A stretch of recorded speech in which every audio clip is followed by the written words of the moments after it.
আমাকে বিয়ে না করলে আমি সুইসাইড করতে বাধ্য হব শুভ। আমার মুখে এই কথা শুনে শুভ আমার হাতটা শক্ত করে ধরে। শুভ বলে, এসব কি বলছো রোজা? শুভ বলল, এসব কি বলছো তুমি রোজা?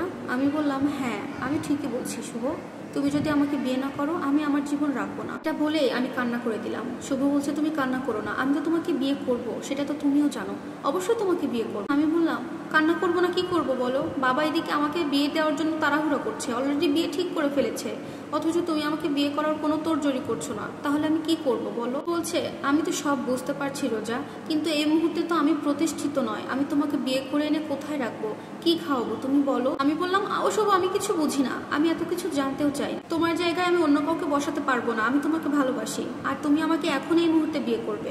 আজকে রাতেই আমরা পালিয়ে যাব অনেক দূরে কোথাও, যাতে আমার বাবা মা কোনো খোঁজ খবর না পায় আমাদের। এমন একটা জায়গায় যাব যেখানে আমাদের কেউ খুঁজে পাবে না, ওখানে গিয়ে আমরা নতুন সংসার শুরু করবো আমাদের দুইজনের। দেখো শুভ, তুমি যদি আমার কথা এবার না শোনো তাহলে কিন্তু আমি সত্যি সত্যি মরে যাব। তখন শুভ আমার কথা শুনে রাজি হয়ে গেল এবং আমি হেসে ওর হাত দুটো ধরে চুমু দিয়ে বললাম, এখন আর কেউ আমাদের আলাদা করতে পারবে না শুভ।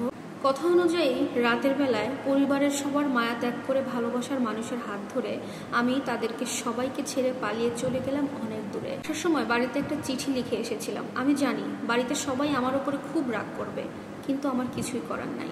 আমরা ঢাকায় পৌঁছালাম। ঢাকা পৌঁছে কাজী অফিসে গিয়ে আগে আমরা বিয়ে করলাম, তারপরে ছোট্ট একটা রুম দেখে ভাড়া নিলাম। শুরু হয়ে গেল শুভ আর রোজার সংসার। এর প্রথম 1 বছর চলতে আমাদের অনেক কষ্ট হয়েছিল, কিন্তু শুভর ভালোবাসা আমার প্রতি এতটুকু কমতি ছিল না। 2 বছরের মধ্যে শুভ একটা ভালো কোম্পানিতে ভালো একটা পোস্টে জব পায়। আস্তে আস্তে ওর প্রমোশনও হয়ে গেল, আর তারপর থেকে শুরু হলো আমাদের জীবনের নতুন একটা অধ্যায়। ধীরে ধীরে আমাদের সমস্ত কিছু পাল্টাতে লাগলো। আমরা নিজেদের একটা সুন্দর বাড়ি করে ফেললাম। কিছুদিন পরে একটা গাড়িও কিনলাম।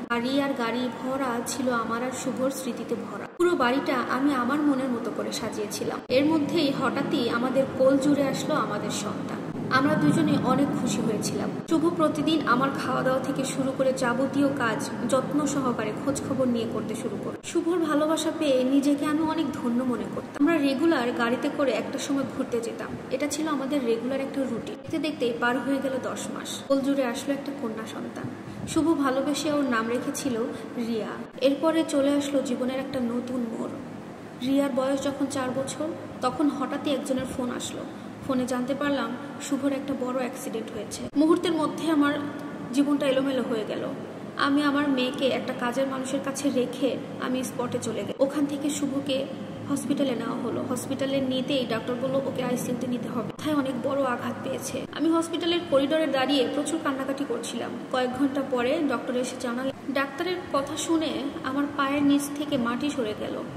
আমি হসপিটালের মেঝেতে লুটিয়ে পড়লাম, কারণ শুভ যে আমাকে ধোকা দিয়ে আমাদেরকে ছেড়ে চলে গেল। নিমিষের মধ্যে আমার জীবন ওলটপালট হয়ে গেল। এখন আমি কি করে থাকবো 4 বছরের মেয়েকে নিয়ে? এর মধ্যে আমি সেন্সলেস হয়ে যাই। জ্ঞান ফিরতেই আমি দেখতে পেলাম আমি হসপিটালের একটা বেডে। শুভর কথা মনে পড়তেই আমি চেঁচিয়ে উঠলাম। হসপিটালের বেডের সবকিছু এলোমেলো করে দিয়ে আমি দৌড়ে বাইরে চলে আসলাম। বাইরে বেরিয়ে আসতেই শুভর ডেড বডিটা আমার চোখে পড়লো। কি সুন্দর চোখ বন্ধ করে সে শুয়ে আছে। আমার বুকের মধ্যে একদম দুমড়ে মুচড়ে শেষ হয়ে যাচ্ছে। শুভর বন্ধুর বউ আরো অনেক মানুষজন আমাকে নানাভাবে সান্ত্বনা দিচ্ছিল, কিন্তু সবকিছুর পরেও নিজের ভালোবাসাকে এভাবে চলে যেতে আমি মেনে নিতে পারছি না। শুভকে রেখে আসলাম ওই মাটির নিচে। সেদিন রাতে আর আমার ঘুম হয়নি। খানার কিনারায় বসে শুধু কেঁদেই গেছি আমি। আমার 4 বছরের ছোট্ট মেয়েটা ফ্লোরে বসে খেলছিল। আমাকে ফুপিয়ে ফুপিয়ে কান্না করতে দেখে আমার কাছে এসে জিজ্ঞাসা করলো, মা তুমি কান্না করছো কেন? বাবা এখনই চলে আসবে। এর মুখে এমন কথা শুনে আমার বুকের ভেতরে ছারখার হয়ে যাচ্ছিল। বলবো আমি আমার মেয়েটাকে, কি করে বোঝাবো ওকে তোর বাবা আর কোনো দিন ফিরে আসবে না? এটাকে বুকে জড়িয়ে সারা রাত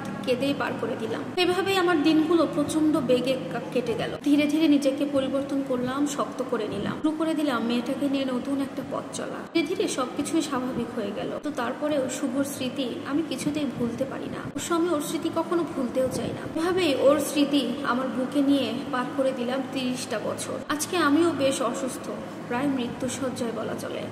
মেয়েটাও বড় হয়ে গেছে। আজকে ওর বিয়ে।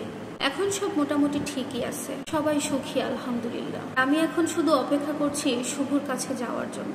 ওর কাছে গিয়ে আমি আবারও সুখের জীবন শুরু করতে চাই। কিন্তু আমার জীবনে আফসোস শুধু একটাই রয়ে গেল।